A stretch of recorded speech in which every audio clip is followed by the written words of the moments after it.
My family has controlled every decision I've ever made. In 5 minutes, I'm getting in his car and never coming back. I grew up in a strict traditional household where everything was already decided for me before I could walk. What I would study, who I would marry, how many children I would have. My parents immigrated here before I was born, and they held on to the old ways like a lifeline. I was their only daughter, and they had big plans for me. When I was 12, my mother sat me down and told me I would marry a boy named Raj when I turned 21. He was the son of my father's business partner back home. I had never met him. I had never even seen a picture of him. But according to my parents, this was an honor and I should be grateful. I nodded and said yes because that's what I always did. I was the perfect daughter. I got straight A's. I never talked back. I wore what they told me to wear and went where they told me to go. I had no friends outside of our community because my parents didn't trust American kids. My entire life was controlled down to the minute. When I turned 16, I started working at my uncle's restaurant after school. That's where I met him. His name was Danny, and he worked in the kitchen washing dishes. He had messy brown hair and green eyes and a crooked smile that made my stomach flip every time I saw it. The first time we talked, he made me laugh so hard I snorted, and I was so embarrassed I avoided him for a week. But he kept finding ways to talk to me. He would leave little notes in the order window. He would save me extra naan from the kitchen. He would time his breaks to match mine so we could sit outside together. I had never felt anything like it. I had never been allowed to feel anything like it. We started sneaking around to see each other. I would tell my parents I was studying at the library and meet him at the park instead. We would sit on the swings and talk for hours about everything and nothing. He told me about his dreams of becoming a music teacher. I told him I didn't know what my dreams were because no one had ever asked me. He looked at me with those green eyes and said I had time to figure it out, that maybe figuring it out was the whole point. I fell in love with him slowly, and then all at once. By the time I turned 18, I knew I couldn't marry Raj. I couldn't marry someone I had never met while the boy I loved was right in front of me. I told Danny about the arrangement, and he held my hands and said we would figure it out together. For 2 years, we planned in secret. I took extra shifts and hid the money in a shoebox under my bed. Danny picked up a second job and saved every dollar. We researched apartments in cities far enough away that my family wouldn't find us. We made a timeline. We made a budget. We made promises to each other that we would see this through no matter what. Last month, I turned 20. My mother started talking about wedding preparations. She showed me pictures of dresses and venues. She talked about flying Raj over to meet me properly before the ceremony. I smiled and nodded like I always did, but inside I was screaming. I couldn't do this anymore. I couldn't pretend to be the perfect daughter while planning to disappear. Danny could see I was breaking. He moved our timeline up. He found us an apartment 3 states away. He got a job lined up at a school that needed a music teacher assistant. He told me we could leave whenever I was ready. Tonight I'm ready. My parents are asleep. My bags are packed and hidden in my closet. I wrote them a letter explaining everything. I told them I loved them, but I couldn't live the life they chose for me. I told them about Danny. I told them I was sorry for disappointing them, but I wasn't sorry for choosing myself. I don't know if they'll ever forgive me. I don't know if they'll ever speak to me again. Part of me wants to crawl back into bed and pretend none of this is real. But then I think about Danny waiting for me at the bus station with 2 tickets and a future we built together. I think about waking up tomorrow in a new city where no one knows my name. I think about finally being free to figure out who I am and what I want. My phone just buzzed. It's Danny. He says he's parked down the street with the engine running. He says he loves me. He says whenever I'm ready. I'm picking up my bags now. I'm walking to my bedroom door. I'm taking one last look at the room I grew up in and the life I'm leaving behind. My hand is on the doorknob. In 5 minutes, I'll be in his car driving towards something terrifying and beautiful and completely my own. I've never made a single decision for myself in 20 years. Tonight, I'm making the biggest one of my life. I slip out the front door and the cold air hits my face. My bags feel heavy in my hands. Danny's car is parked 3 houses down with the headlights off. I walk fast, trying not to run, trying not to look back at my house. The street is empty and dark. No lights on in any windows. No one to see me leave. I reach the car and Danny leans over to open the passenger door. I throw my bags in the back seat and climb in. He looks at me and I look at him, and neither of us says anything for a second. Then he puts the car in drive and we pull away from my street. My hands are shaking. I watch my neighborhood disappear in the side mirror. The houses get smaller and smaller until I can't see them anymore. We get on the highway and Danny reaches over to hold my hand. His palm is sweaty. Mine probably is too. The dashboard clock says 2:47 a.m. We have 8 hours of driving ahead of us. I keep checking my phone even though I turned off the location services yesterday. No messages yet. My parents are still asleep. They don't know I'm gone. They'll find the letter in the morning when they come to wake me up for breakfast. I try not to think about my mother's face when she reads it. I try not to think about my father tearing it up. Danny turns on the radio but keeps it low. Some late-night talk show I've never heard before. He's driving exactly the speed limit. His eyes keep flicking to the rearview mirror like someone might be following us. No one is following us. No one even knows we left yet. The highway is almost empty. Just a few trucks and cars scattered across the lanes. I watch the mile markers go by. Each one takes us farther from everything I've ever known. My chest feels tight. I roll down the window a crack and let the cold air in. It helps a little. Danny asks if I'm okay, and I nod because I don't trust my voice right now. He squeezes my hand. We drive through the dark, and I watch the world change outside my window. Different exits, different towns, different states eventually. The sun starts coming up around 6. The sky turns pink and orange and then blue. Danny pulls into a gas station, and we both get out to stretch. My legs are stiff. My back hurts. I use the bathroom and splash water on my face. When I come out, Danny has bought us coffee and breakfast sandwiches. We eat in the car. The coffee tastes bad, but I drink it anyway. We keep driving. The GPS says we have 2 more hours. I check my phone. Still nothing. It's almost 8 now. My parents are definitely awake. They've definitely found the letter. I turn my phone off completely and put it in my bag. Danny glances at me but doesn't say anything. We cross into our new state around 9. Everything looks different here. Flatter, more spread out. Different trees.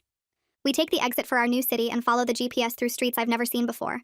Old buildings, chain restaurants, strip malls. Nothing like home. We pull up to our new apartment building at 9:43 a.m. It's a 3-story brick building that looks like it was built 50 years ago. The paint is peeling off the window frames. There's a rusty fire escape on one side. Danny parks in the lot behind the building. We sit there for a minute looking at it. This is home now. We get out and grab our bags. Danny has the key from the landlord already. We walk up to the 2nd floor and he unlocks apartment 2C. The door sticks a little when he pushes it open. I step inside and my stomach drops. The apartment is tiny. 1 room with a kitchenette in the corner and a bathroom the size of a closet. The walls are white, but the paint is peeling in places. The carpet is brown and stained. There's 1 window that looks out at the parking lot. The whole place smells like old cigarettes and something else I can't identify. Danny sets his bags down and turns to me. He can see my face. He says it's just temporary, just until we both get settled in our jobs and save up some money. He says we can make it nice. We can get some plants and posters and make it feel like home. I nod, but I can't stop looking around. I've never lived anywhere except my parents' house. My bedroom there was twice the size of this entire apartment. I had my own bathroom with a bathtub. I had a walk-in closet. I had windows that looked out at our garden. This place has 1 small window and a bathroom where the shower is basically inside the toilet. Danny comes over and hugs me. He says we did it. We're really here. We're free. I hug him back, but all I can think is, what did I just do? I spend the first week learning the coffee shop routine. How to work the register. How to steam milk without burning it. How to smile at customers even when my hands are shaking. The manager hired me because they were desperate for help, and I was willing to work early mornings. I show up at 5:30 every day and help set up before we open at 6. My coworker is a girl named May, who's maybe a year or 2 older than me. She has short black hair and wears band shirts under her apron. She talks fast and makes jokes with the regular customers and seems completely comfortable in her own skin. I watch her and wonder what that feels like. On my 4th day, a customer comes in speaking my parents' language. Not to me, just on his phone. But I hear it and my chest gets tight. My hands start sweating. I can't breathe right. I mess up his order twice and May has to remake it while I stand there trying not to cry. She doesn't say anything until our break. We sit outside in the alley behind the shop and she asks if I'm okay. I tell her I'm fine. She looks at me for a long time and then says she gets panic attacks too, that sometimes the world gets too loud and she has to step away. She doesn't ask me why it happened. She just tells me that next time I should signal her and she'll cover my register. The next week it happens again. An older woman who looks like she could be from my parents' community. Same clothes, same way of moving. I freeze up completely. May catches my eye and takes over without making it obvious. After work, she asks if I want to come to dinner at her place. Her mom is making too much food like always, and her brother will be there. I almost say no because the idea of meeting anyone's family makes me want to throw up. But May has been kind to me and I don't have anywhere else to go. Danny works late on Thursdays. I follow her to an apartment building 6 blocks from ours. Her brother Rodrigo is the building superintendent. He's older than us and has the same quick smile as May.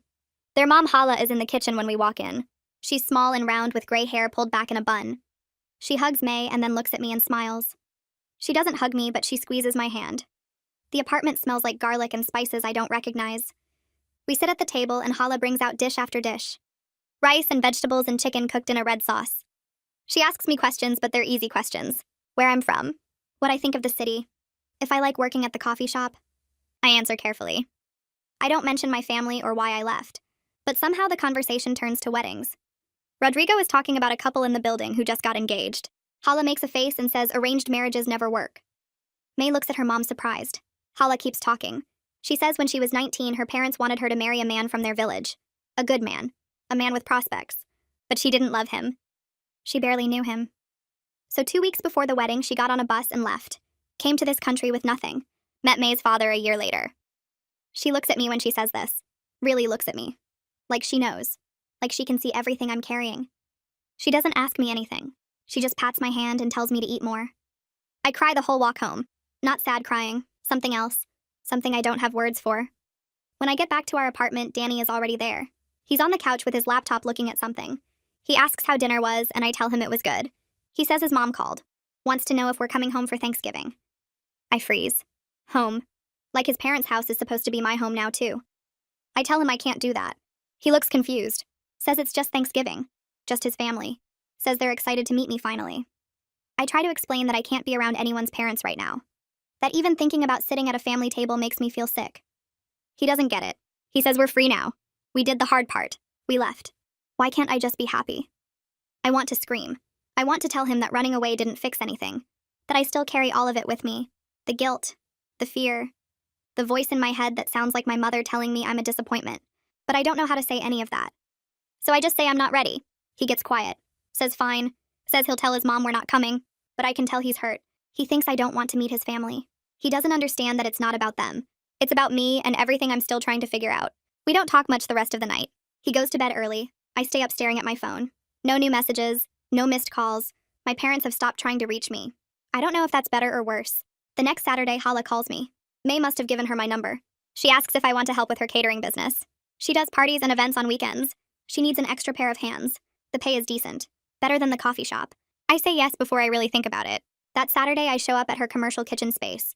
It's in the back of a restaurant that's closed during the day. Hala is already there with ingredients everywhere. She hands me an apron and puts me to work chopping vegetables. We make dishes I've never made before. Things my mother would never let me cook. Hala talks while we work. Tells me about her life.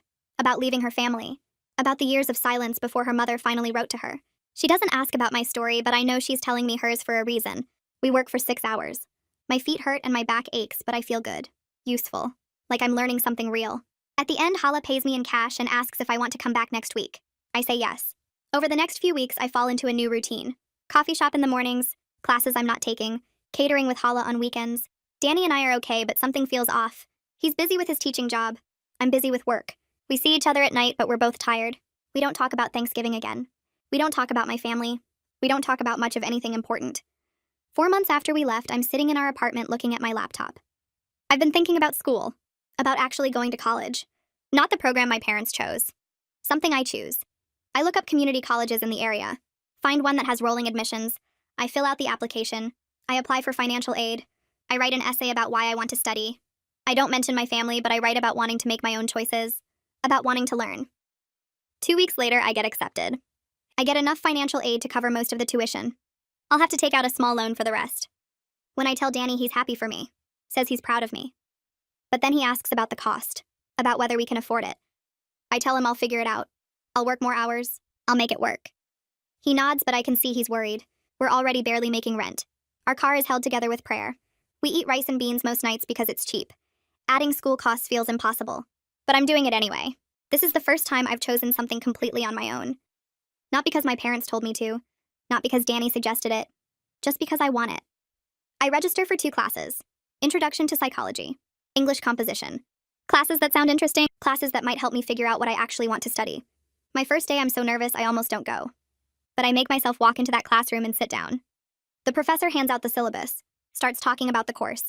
I take notes. I raise my hand once to ask a question. It feels like the biggest thing I've ever done. That week, I come home to find an envelope on our doorstep. No return address. Just my name written in handwriting I recognize. My mother's handwriting. My hands shake when I open it. Inside is a letter. 2 pages. She writes that she knows where I am. That my uncle told her. She writes that I've brought shame on our family. That my father won't speak my name. That Raj was humiliated. His family has ended their business relationship with my father. She writes that she's willing to forgive me. That I can come home. That Raj is a good man who's willing to overlook my dishonor if I come back now. That we can still have the wedding. That we can tell people I was sick or studying abroad or whatever story makes this go away. She writes that all I have to do is leave Danny, come home, marry Raj, never speak of this shameful period again. She signs it with her name. Not love, not your mother, just her name. I read it 3 times. Then I fold it up and put it back in the envelope. Danny comes home an hour later. He sees the envelope on the table, asks what it is. I tell him. He reads the letter. His face gets red. He asks if I'm considering it. I say no, of course not. But he keeps pushing. Asks why I even kept the letter.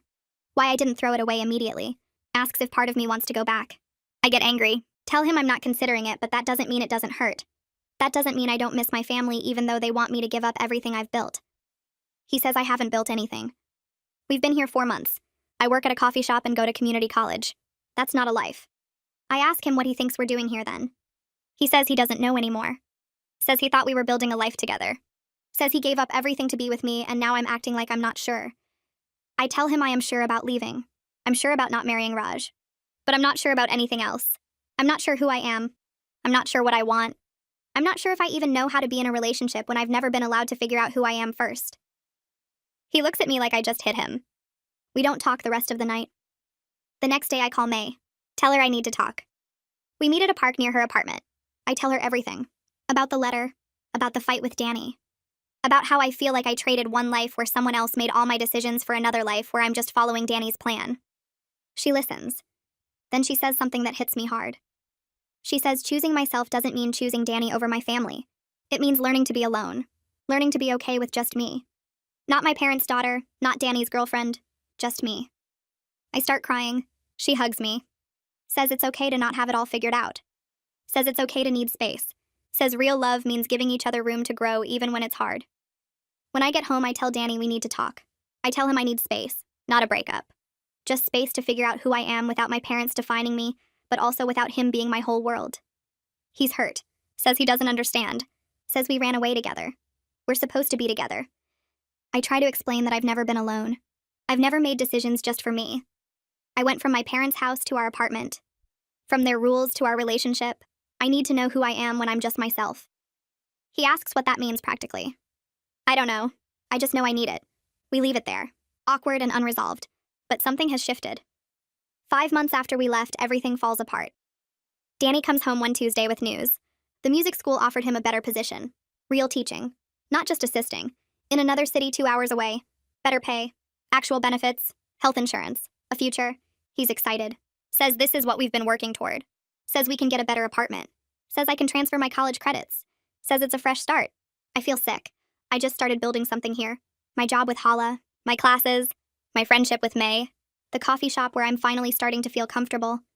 This city where I'm learning to be myself. He wants me to pack it all up and follow him. Again. He sees my face.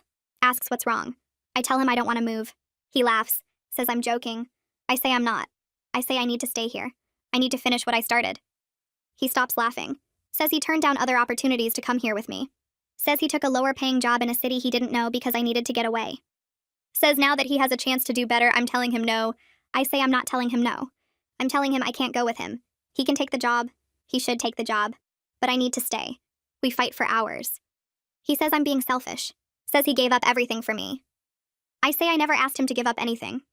I say he chose to come with me. That's different from me asking him to give up his life. He says it's the same thing. Says if I loved him, I would come with him. I tell him I do love him. But I also love myself. And right now, I need to choose myself. He asks what that means for us. I don't know. He says he needs an answer. He has to tell the school by Friday. I tell him to take the job. He stares at me. Asks if I'm breaking up with him. I say no. I say we can try long distance. We can visit. We can figure it out. He says long distance doesn't work. I say maybe it will for us. He leaves. Walks out of the apartment. Doesn't come back until late. When he does, we don't talk. We just lie in bed staring at the ceiling. On Friday, he accepts the job. He starts in 3 weeks. We spend those weeks pretending everything is fine. We pack his stuff. We talk about visiting schedules. We make plans that we both know probably won't happen. The day he leaves, I help him load his car. We stand in the parking lot. He asks one more time if I want to come with him. I say I can't. He nods, kisses me, gets in his car, drives away. I watch until I can't see him anymore. Then I go back to our apartment. Except it's not our apartment anymore. It's just mine. I sit on the floor and cry for a long time. Not because I made the wrong choice, but because I made a choice at all. 2 months pass. Danny and I text sometimes, call occasionally. But the distance isn't just physical. We're both changing, growing into different people. One night he calls, says he met someone, not dating her, but he likes her. He feels guilty. I tell him it's okay. I'm not angry. I'm sad, but I'm not angry. He asks if I've met anyone. I say no, I've been focusing on the school and work, on figuring out who I am alone.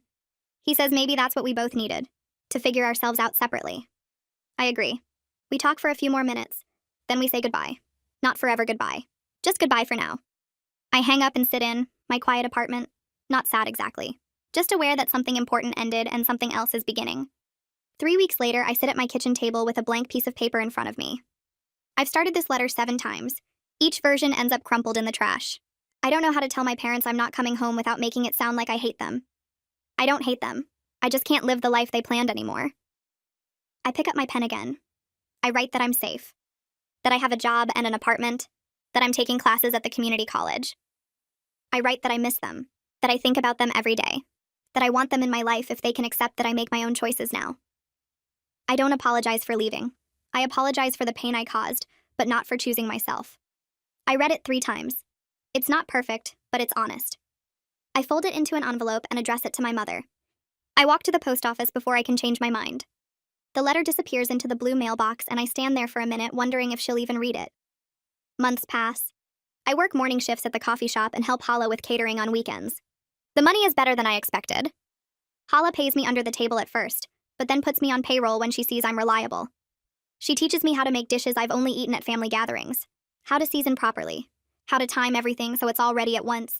She talks while we work, tells me about leaving her own engagement 40 years ago, about the years her parents didn't speak to her, about eventually finding a middle ground where they could have a relationship even if they disagreed. Her stories make me feel less alone. Like maybe there's a path forward that isn't all or nothing. 6 months after I mailed the letter, a thin envelope arrives with my mother's handwriting on it. My hands shake when I open it. The note inside is brief.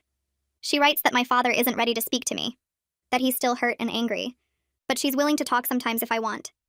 She includes her cell phone number. It's not forgiveness. It's not acceptance. But it's something. I read the note 5 times. Then I save her number in my phone. 8 months after leaving, I move into a better apartment with May as my roommate. It has 2 actual bedrooms and windows that don't stick. The rent is split, so I can afford it while still saving money. May and I develop a routine. She makes coffee in the morning. I cook dinner at night. We study together at the kitchen table. She's taking business classes. I'm working through general education requirements because I still don't know what I want to study. Some nights we talk about our families. She tells me about her parents' expectations. I tell her about the wedding that didn't happen. Neither of us has it figured out, but we're figuring it out together. I start calling my mother every few weeks. The conversations are short and awkward at first. We talk about the weather, about her garden, about my classes. We avoid talking about Danny, about Raj, about my father who still won't come to the phone. It's incomplete and uncomfortable, but it's contact. I'm learning that relationships don't have to be perfect to be real. That healing happens slowly if it happens at all. Sometimes I want to push for more, to demand that she accept my choices completely. But Hala reminds me that change takes time, that my mother is risking something too by talking to me at all. 1 year after driving away in Danny's car, I'm planning my 21st birthday. May insists we celebrate. She invites Rodrigo and Hala and 3 coworkers from the coffee shop. People I chose who chose me back. We meet at a small restaurant. Nothing fancy. Just pizza and beer and a cake that Hala made. They give me cards and small gifts. A journal. A gift card for books. A plant for my apartment. We sit around the table talking and laughing, and I realize this is what I've been building. Not a perfect life. Not an easy life. But a real one that belongs to me. I still miss my family. I still wonder sometimes about the life I left behind. About what would have happened if I'd stayed. But I'm here now. Working full-time for Hala. Taking classes. Living with my best friend. Talking to my mother when she's ready. Building something real from nothing. For the first time, I actually know who I am when I'm just myself.